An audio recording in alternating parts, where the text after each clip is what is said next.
Hello everyone and welcome to the latest episode of Book Time with Elvis with me, Mark. And it's Tuesday and I thought I would comply with the regulations of BookTube and do a tag on Tuesday.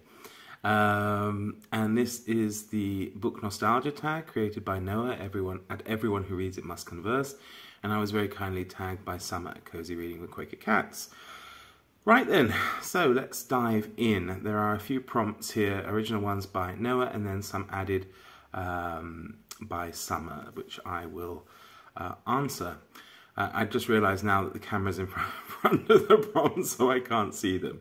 So forgive me while I just kind of move you along a little bit. There we go. Okay, so the oldest book from your life that you still own. Well, the oldest book from my life that I still own, i.e. that I have with me at the moment, I have probably two. One of them would be this book here, The Sea Venture by Willoughby Patten. It is a probably not a widely produced book. It would probably only be available, I would guess, in Bermuda, and it's the story of the founding of Bermuda. And I grew up in Bermuda, so it's special to me in that way. It was given to me also by my grandmother. It would have been sometime in the mid to late 1980s, because I think we started to read it at school, and I was enjoying it, so my grandmother bought me a copy. It's a kind of fictionalized version of the Sea Venture, which was the ship that through mishap and hurricane and that kind of thing found itself on the islands of Bermuda. And actually the story of this inspired Shakespeare's Tempest as well, so that's kind of interesting. And yeah, so this is probably one of the oldest books from my life that I own. Another one, which would also very likely, I think, given to me by my grandmother. In fact, this one might be,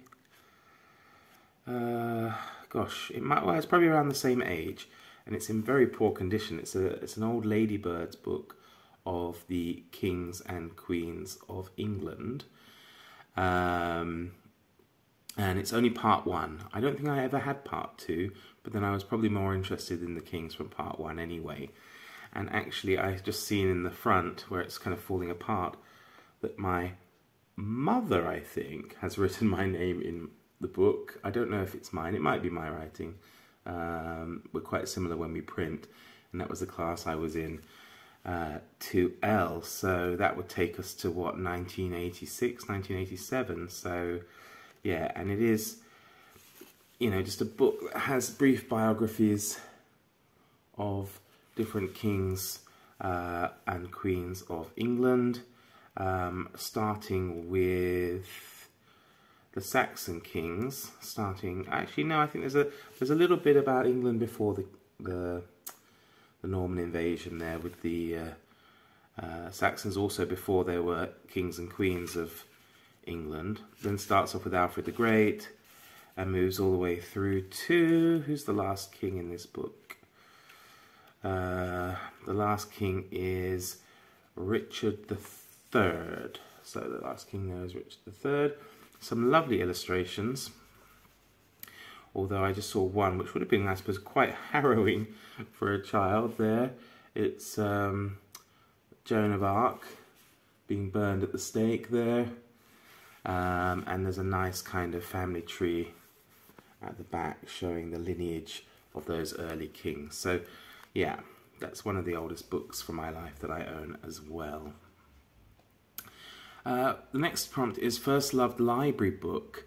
This is very difficult. I couldn't think of any particular library books that that stick out as being library books. And then I remembered I got introduced to a series by Willard Price, the Adventure series, by borrowing a book from the school library.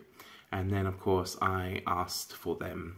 And I think for a while, it was almost every week, either my grandmother or mother would buy me one. So I'd come home after school and there'd be a new one for me. And if you don't know the Adventure series, it follows two brothers whose father I can't remember what he does, but he travels a lot and he takes his two boys with him and they get involved in different adventures. So there's like tiger adventure, safari adventure, underwater adventure, and that kind of thing. And they were really, really fantastic books. 3, a book given to you. Well, I'll go with one of them, which was given to me recently, and it's a lovely folio edition of one of my favourite books of all time, 3 Men in a Boat by Jerome K. Jerome. I have multiple copies of this book. This, though, is the largest and most recent copy that I've got, and it's just lovely because it's full of wonderful illustrations.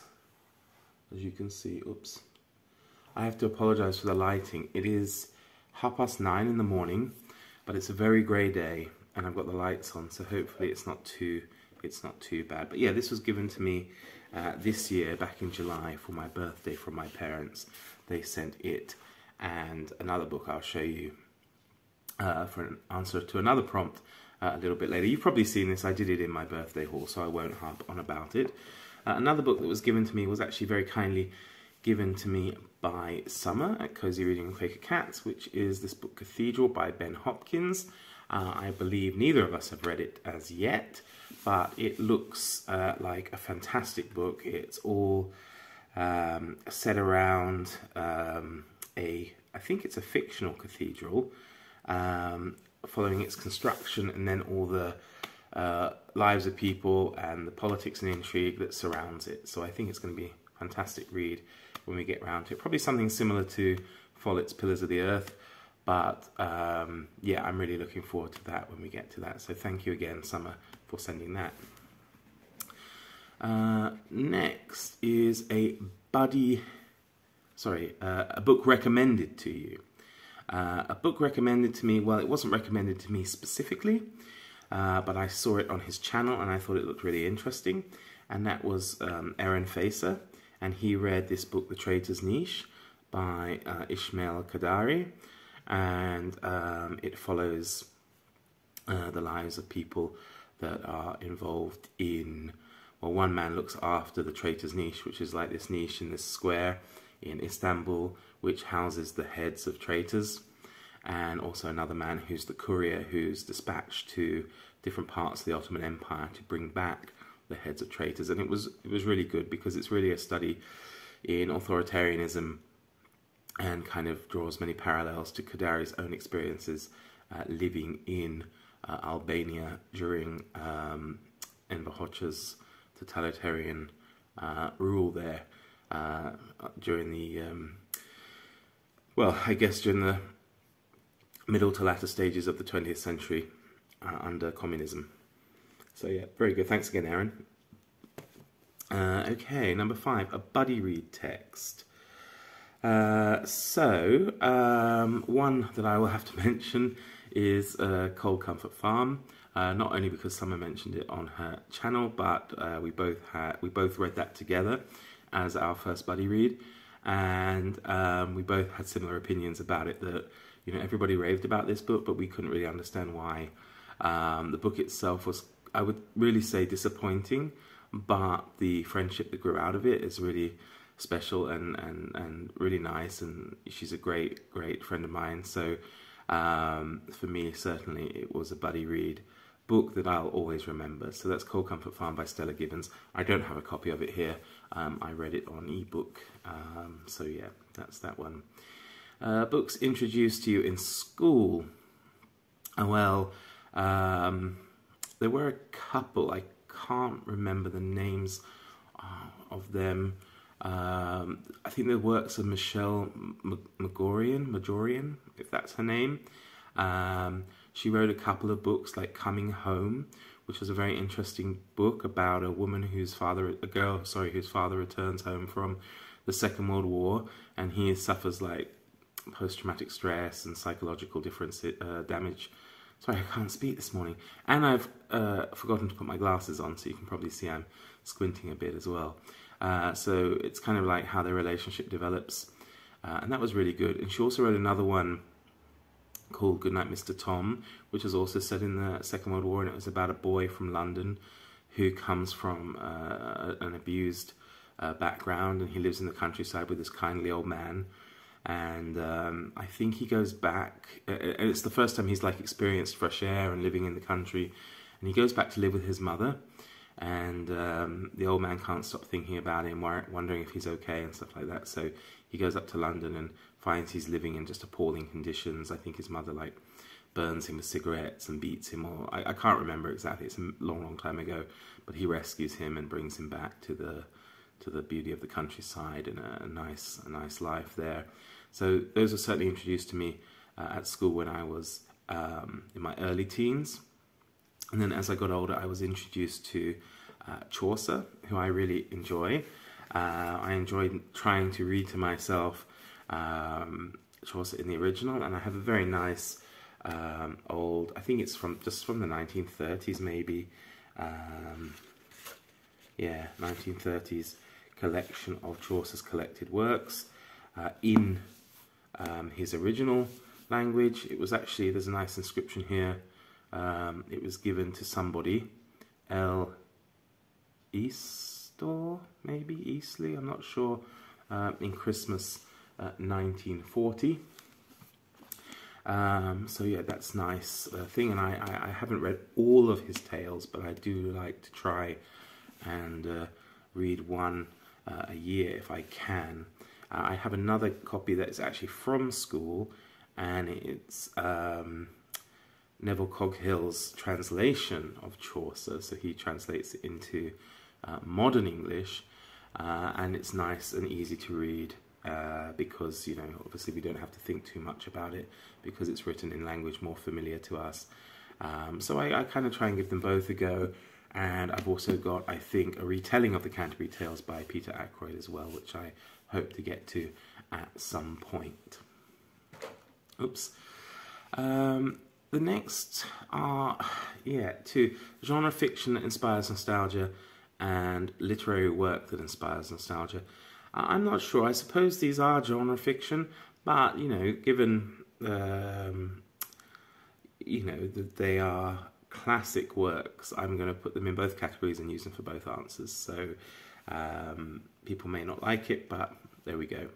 One of them is The Lost World by Sir Arthur Conan Doyle. I adore this book. I think it's fantastic, and it holds a lot of nostalgia for me, because when I was a child, I had one of the Ladybird picture book versions of this, and it came with an audio cassette tape.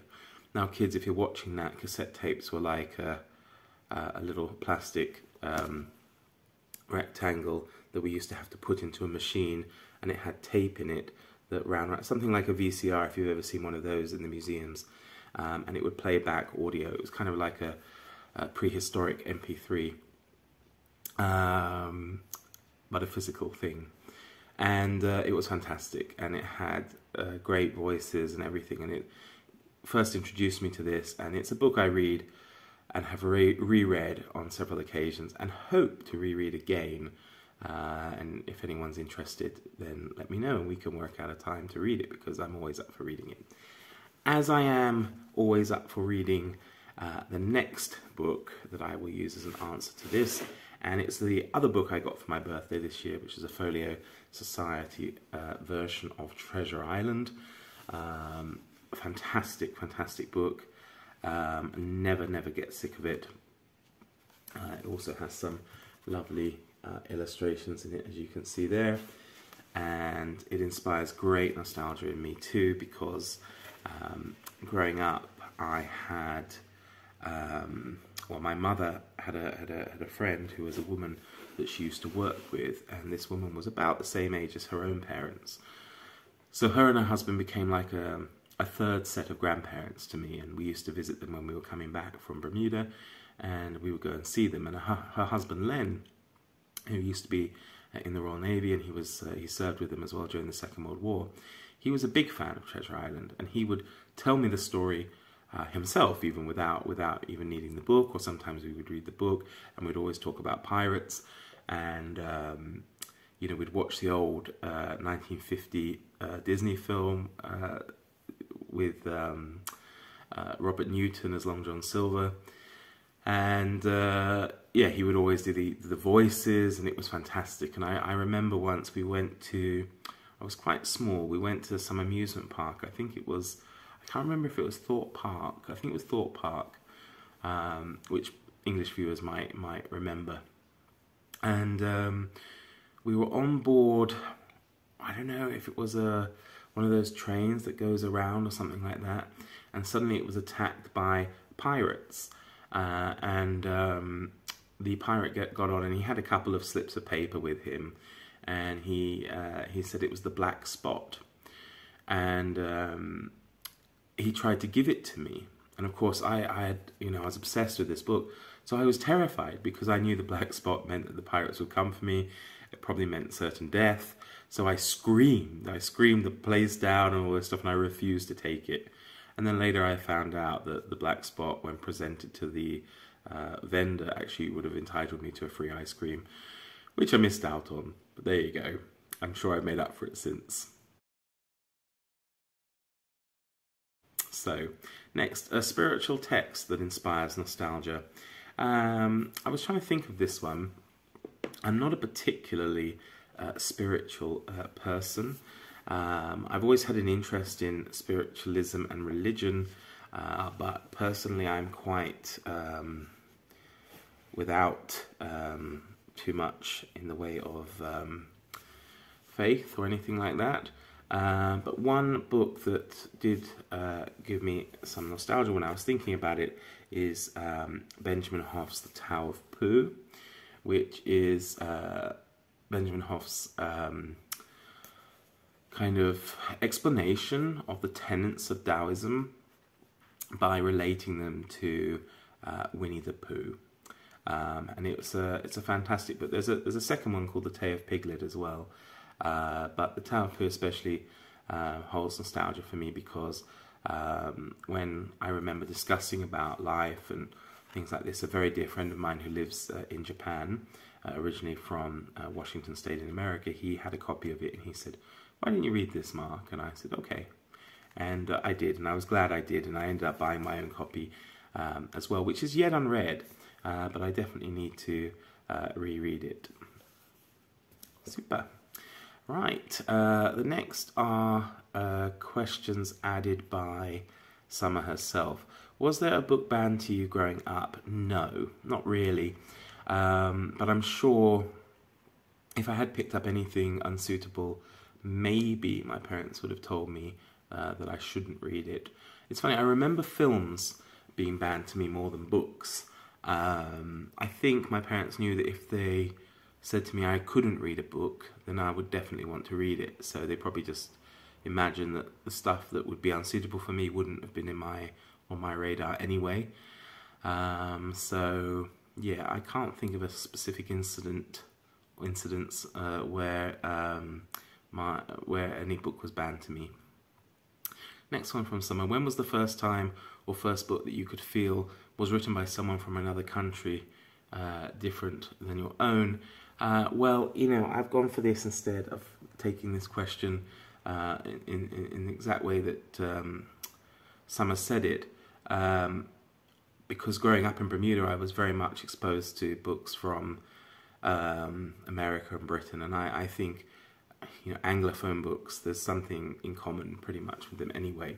So I went for the first book that I read by a foreign author, and foreign by, i.e. not native English speaking author, and that was when we moved to Sweden, and I had a copy of one of the Emil books, Emil E. Lonnenberger or something, I believe is the full name of the books, and they're a series, I think about 12 books maybe, by Astrid Lindgren, who's famous for the Pippi Longstocking stories.